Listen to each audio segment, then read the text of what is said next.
plenty to expect within this hour as we get you some clarity around President Cyril Ramaphosa, who's expected to provide a recovery plan for the basic education sector that's been affected by COVID-19 at the Sandton Convention Centre on Thursday. Some of the issues to be discussed include learner dropout, educational losses caused by the pandemic. For more on this, we're joined by education expert Mary Metcalfe. A very good afternoon to you. Thank you so much for your time. As the preparation is underway with the President giving the recovery plan for the basic education sector this week at the Lekgotla, a lot has been spoken to around school dropout rates, so that every year thousands of high school pupils leave before sitting for the matric exams. Do you think that there may be a lack of transparency and understanding from the government on the factors which essentially drive dropout rates in South Africa?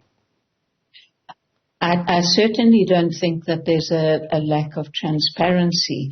I think that the issues are complex, and so they need a much more detailed interrogation.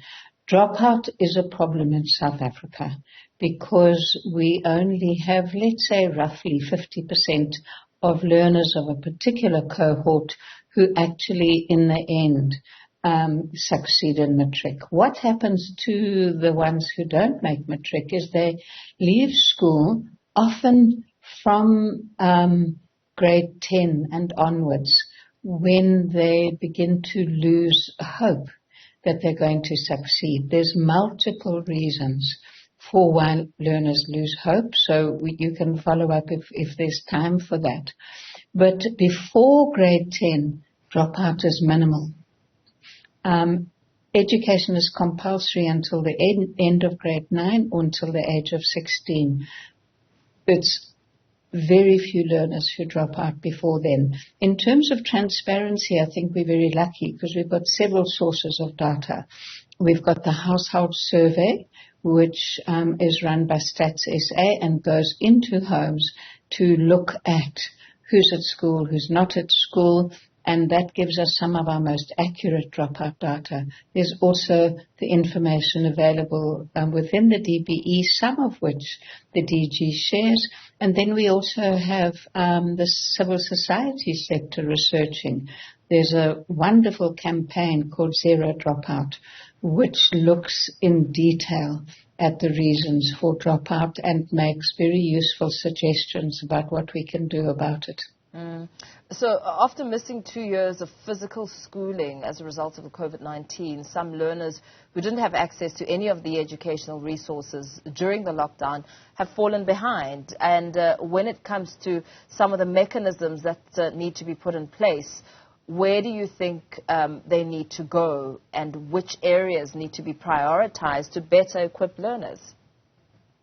Well, the DBE has developed a very comprehensive learning recovery program that will be rolled out during 2023.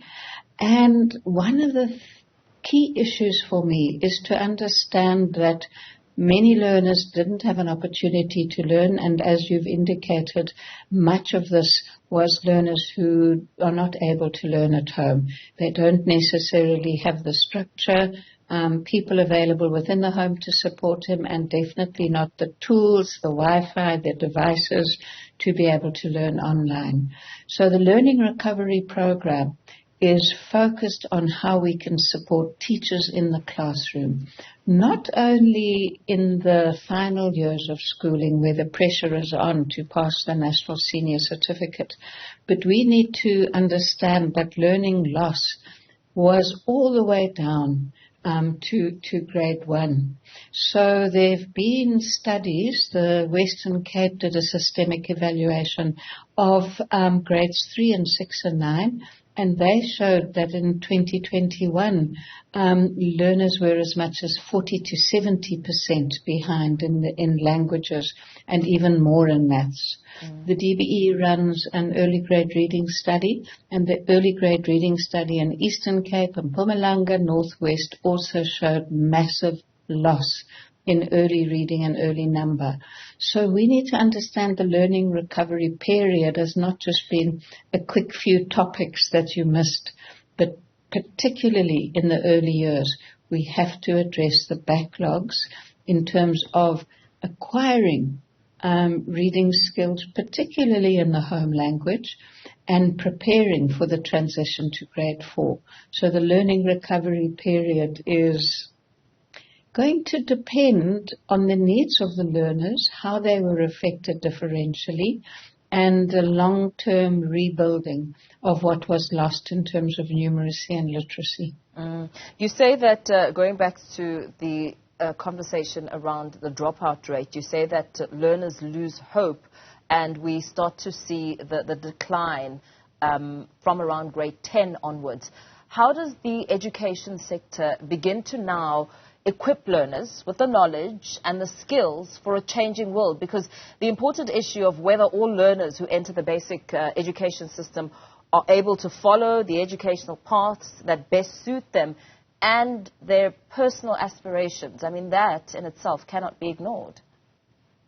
Absolutely. Now, the President spoke quite a lot about, one of the things I really loved about his speech at the Lekgotla is that he began by thanking teachers. And I think that too often as a country we don't stop and do that enough. He then focused very much on how education is going to be so critical in terms of developing our economy, as well as the social justice elements, as well as democratic participation.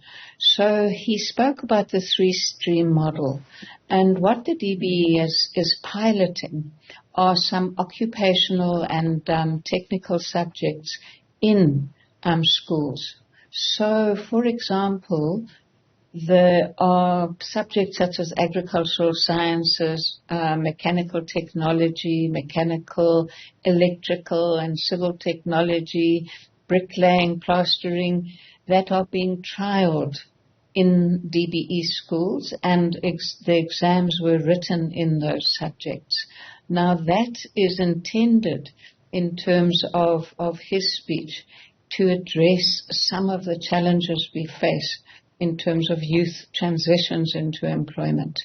I think we've got lots still to think about, and we've got a long way to go. We also have to look at the overlaps between the technical and vocational education and training colleges and the occupational stream. My fundamental view is that we need to invest more in making sure that all of our learners are really confident in the tools of learning, the literacy, the numeracy, and being able to think critically, being able to use knowledge in a way that is very different to the way many older people were educated, where there were a set of facts. We live in a new era where the technology is changing. We need learners who are confident to be able to look at it. Well, look at information, judge the evidence for that information, apply it. So that should be the basic grounding. And that would then equip learners, whatever pathway their life takes, whether it's going to be one of these technical, vocational, if they're going to become entrepreneurs, whatever it is that they need to do. There's basic intellectual skills of dealing with the world and social skills. You know, you can be a superb learner, but you also need the social skills to be able to interact in the workplace. And often learners that haven't done that well, if they have the confidence, the belief in themselves, they are also able to succeed in the workplace. Was anything said about how this model will then be executed if we are to adapt and thrive as a country in the new world of work? So he congratulated the DBE and said that he thinks that the three-stream model is critical because we need to be able to carry on with the institutionalization of these subjects. There's 550 schools that are exploring these subjects, and that is the task of the DBE. So he was acknowledging the work of the DBE, congratulating them and asking them to continue. There's agricultural subjects, maritime, nautical science, electrical, civil, mechanical technologies.